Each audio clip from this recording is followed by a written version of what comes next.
Well, welcome back to the garage. It's a chilly breezy one out today. I'm working the Dakota pretty good. That's just the start of it. Had to take a couple trees down.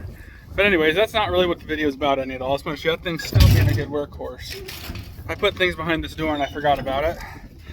So, try to pull that guy into here today. I got a little bit more cleaning up to do, I know. But the reason why the Dakota is important in this is because there's a door here. The Dakota has a winch. So the plan is run the winch through here, hook her onto there, and then snag her right up into here. Now, I still have the other engine out in my shed, so I still have it around because there's parts I definitely need off it. But I don't know if I'm going to video myself trying to get this thing pulled in. Hopefully the Dakota's winch can do it, because I already drove the skid loader down here once and it's a cool drive. It's trying to snow right now. That's the main reason why I got to get that thing pulled in, because it's going to be a little bit too chilly very soon to be working in the garage, working outside with that. But also I got to get it over far enough to where I can still pull a second vehicle in, whether it's my wife's car, probably her car, work vehicle if I need it. The Dakota, she's going to go hibernate somewhere else in the winter, because I don't have a shop or anything out here. We got the ground to do it, but they're expensive. So next you might see a time lapse of me pulling that thing in, or it might just be in the garage. Either way, let's find out. Also, the premise of today's video is going to, I think, try to get spark. We'll see how things go, though. It's already Saturday, and we know I put a video up every Thursday, so assuming on how bad this is, might depend on what this truck actually needs and whether or not this thing actually gets done this week. So DuraSpark's probably junk, let's be honest. I'd still like to change distributors, but it's pretty cold out, so I'd rather get it inside before I do that again. So bitter batter, let's get at her. Well, here's pretty much what we got going on here, strung right around over to there. I definitely still need to clean up in here a little bit. However, it's cold out. I'll get the truck in, then I'll worry about it. So you ever do anything like this too? Throw a sweatshirt over your cable, just in case she decides to break. Now there are a lot of things working against us right now too, such as there's a lip here that it might not be able to pull it over. I think it's only a 2,500 pound winch, but this is rolling mass, not dead weight. So I think you should be able to move it. Hopefully the Dakota doesn't pop out of gear because the e-brake doesn't work. Hopefully the winch cable doesn't get all bunched up on one side like it looks like it might. And yeah, there's something else too, but I don't remember what it was now. But I got the remote. I'm gonna get in that truck. We'll set up a time lapse. We'll see what happens.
Well, let me tell you, I keep forgetting how big this truck really is.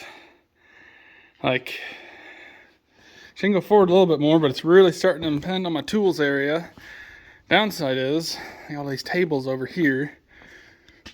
Mainly this one, maybe it'll need to get broke down so I can move the rear end over just a little bit more, because now that this thing's in here, I can use kind of the bed as my table.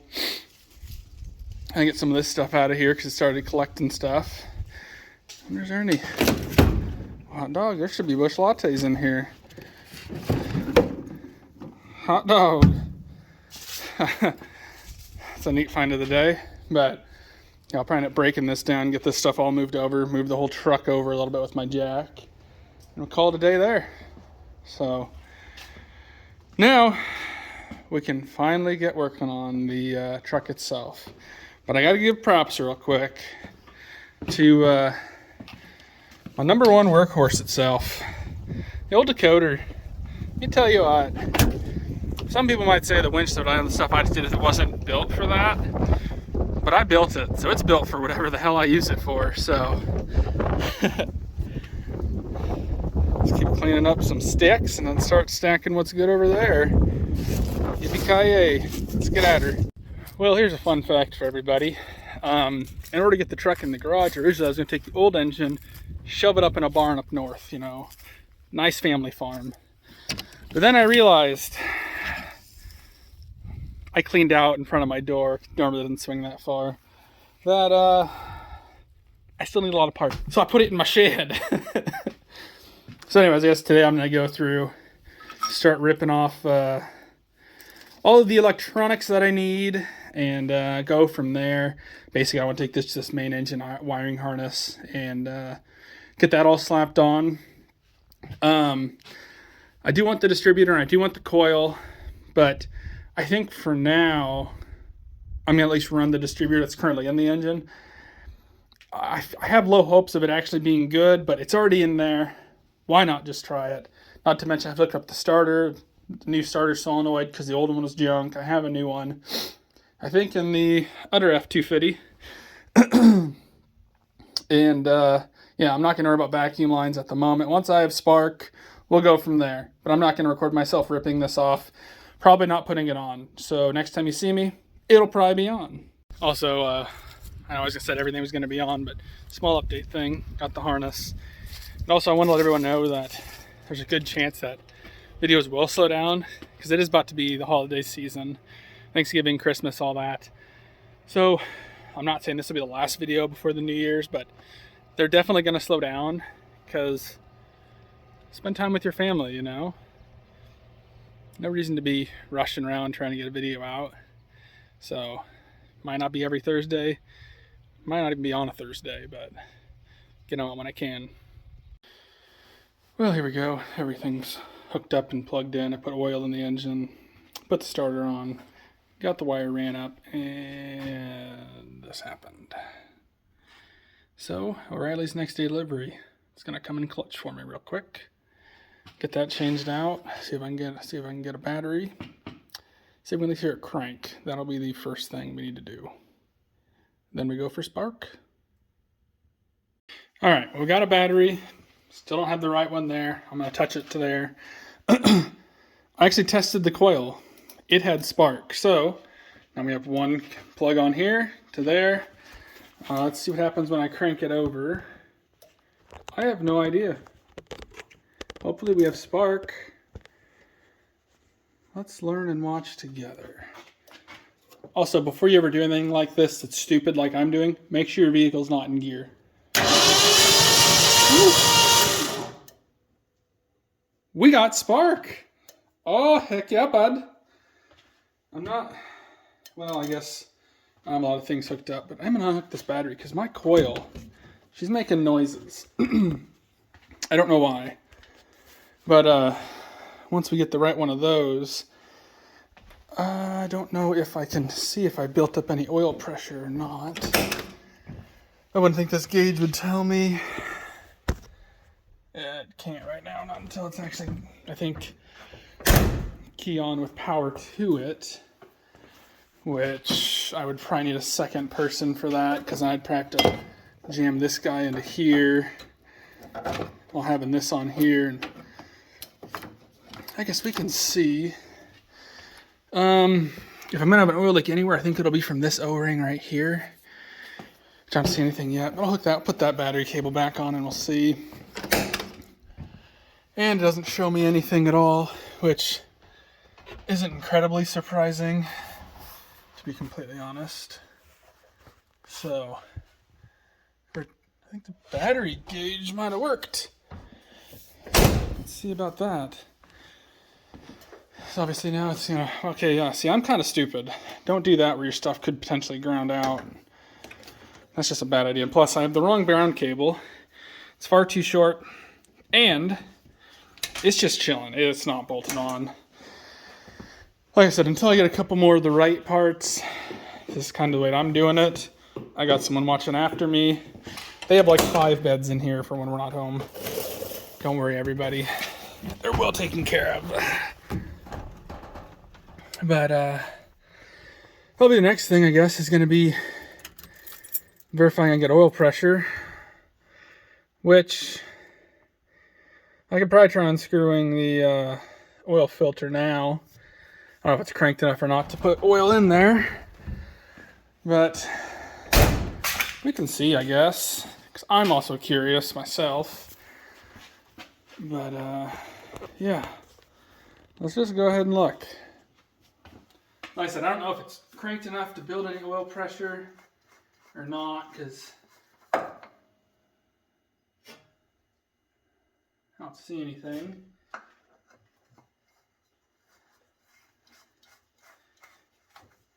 This is where a mechanical gauge would come in very nice, because then I could just go back to hook it up, and sit here and crank on it. And I thought I unhooked the ground too, didn't I? And then I could find out.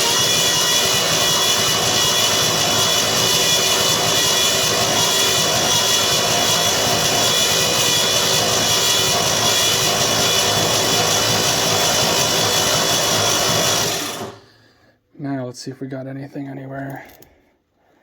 But I am happy to see we do have spark.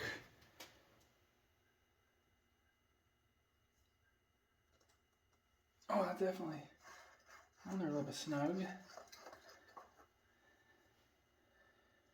So far, I don't see anything,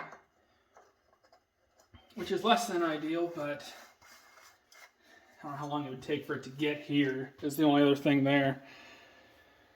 But there might be an oil leak, which is not normally a positive. However, I know I didn't spill any putting anything in, which means if it's leaking oil, she should have oil.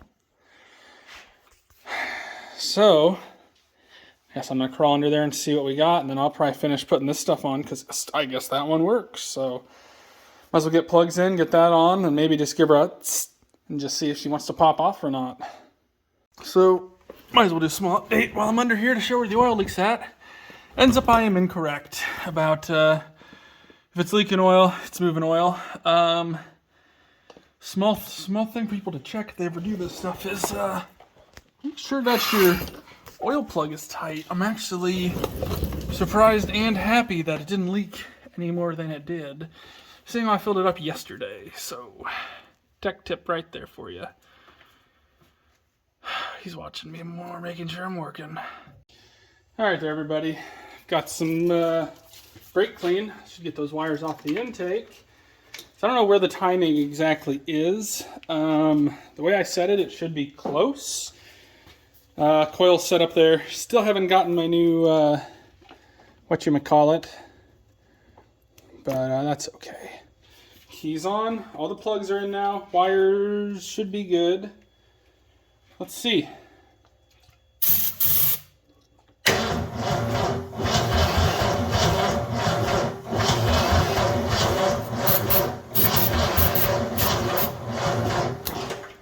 So, positive and ground are both very unhappy, which I'm not super surprised about because, well, neither of them have the best connection with the way that this is being done.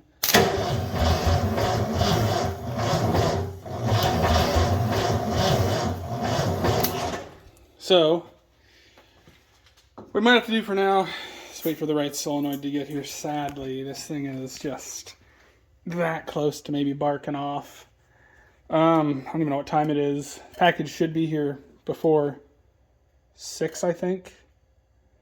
But we'll see. We'll try just cranking her on more time for fun.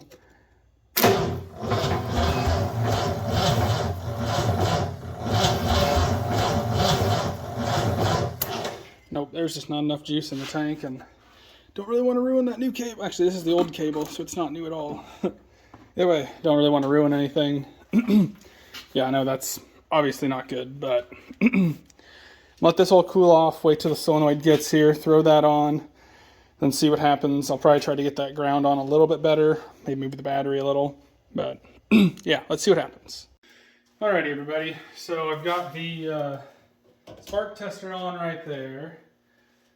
New solenoid's on, but I can't seem to get the key to work, but obviously there's a lot of things still unplugged, so I'm not for sure which actual thing is the reason why. But let's go ahead, see if she cranks a little faster, and if she does, we can maybe hear it spark off. I'm trying to not get this on the outside, just in case it backfires good. I'd like for the truck to not be on fire for a short period of time. But let's see.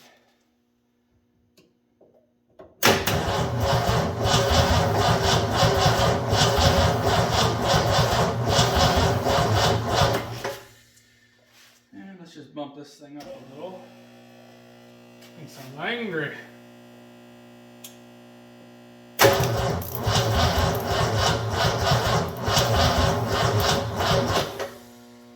This guy does not have the best connection.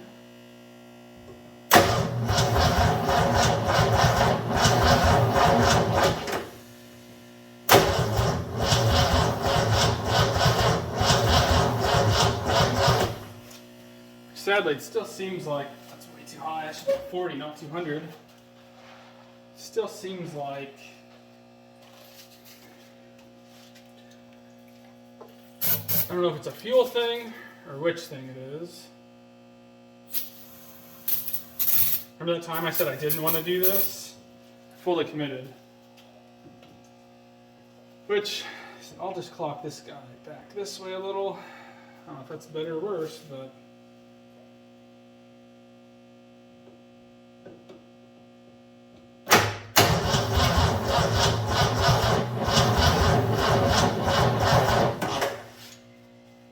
smart thing to do also might be to block that thing off like a choke now too.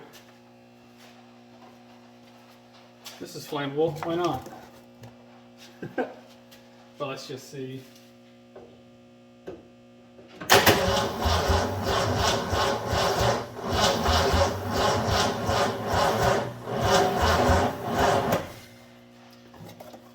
Well, hate to say it, but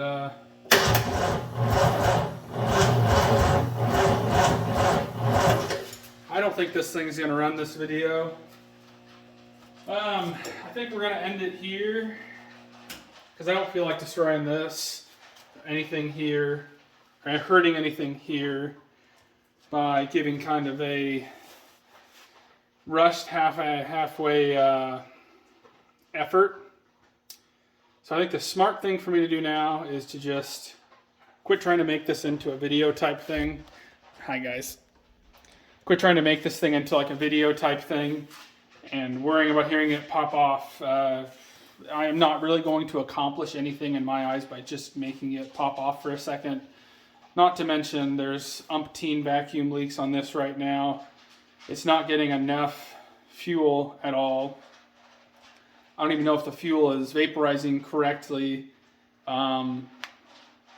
have no idea how close or far off the timing is. I think the smart thing for me to do would just be call it this, say, hey, we got spark. That alone is a huge victory. I know the electronics in this truck at least are going to work good enough for that. So I should just take my victory with how I got it and keep trying to plug away at this thing. Get the correct cable here that's plenty long. Actually have it hooked in there correctly. I actually have it hooked in a lot better. I have two nuts jamming it together on the main stud there. I think that's the smart thing to do and the right thing to do so that I don't potentially damage an engine that I hope to be using soon, and go from there. So, hate to say it, but I do think we're going to call it here, but I'm not mad at the end result because the main focus on this was to make sure I had spark. I have spark. That is a massive victory to know these electronics in this engine do work correctly. because if anyone hasn't been here for a while, sorry if I'm weirdly out of frame or something, but if anyone hasn't been here for a while, I bought this truck non-running with a stuck engine. I bought the current engine here for $100. I resealed the entire thing, painted it, replaced some components, and got it looking and acting to how it is now. So I'm not unhappy with how this is currently looking and sitting. That's what I'm saying. I think the smart thing to do is going to be just take my victory where I've got it and not push my limits too much on this, because I'm worried that then that could result in something detrimental. So, all of that junk being said, thanks for watching, everybody. Also, I forgot, just hit 550 subscribers. That's pretty neat. I would like to thank every single person that is subscribed and watches these even. I know with the viewers that I have, there's normally a couple other people that watch along with them, and I thank them quite a bit. So, sorry for the background noise. My dog was eating. So, once again, thanks each and every person who watches these. It means a lot. And we're going to call it there. Make sure to subscribe. We'll see what happens next.